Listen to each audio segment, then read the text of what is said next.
Pessoal, tô passando rapidão aqui para trazer esse vídeo para vocês, falando que amanhã estarei lá no kitnet fazendo serviço de pintura lá, algumas coisinhas que ficou faltando, uns rematezinhos lá, e ele tá gravando um vídeo mostrando pra você como já tá a casa, como ficou, o que falta. Mas que o último vídeo que eu gravei quando eu tava pintando as portas, ainda não tem material, ainda não tem tinta ainda, e as lojas estão praticamente meio que fechadas, não tem como comprar para pintar a segunda limão das portas. Aí vamos ver se sobrou um pouco de tinta ainda, de esmalte lá, dá pra dar a segunda mão na porta lá e ele tá pintando lá pra vocês verem. Beleza? No condomínio ainda não pode entrar para começar o serviço que eu falei que ia começar por causa daquele caso do coronavírus lá da Covid-19. No condomínio só a partir do dia 7, ainda não é certeza. Mas o kitnet também ele tá indo lá gravar um vídeo pra vocês mostrando como já tá por fora, por dentro, as coisas. E beleza?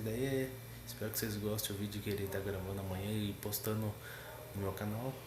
E se inscreva no meu canal se não for inscrito, ativa o sininho pra você não perder o vídeo.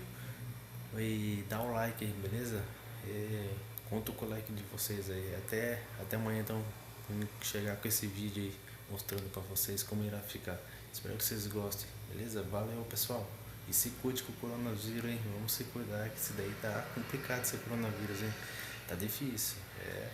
Mas é isso aí, pessoal. Valeu e agradeço vocês dando like. Valeu!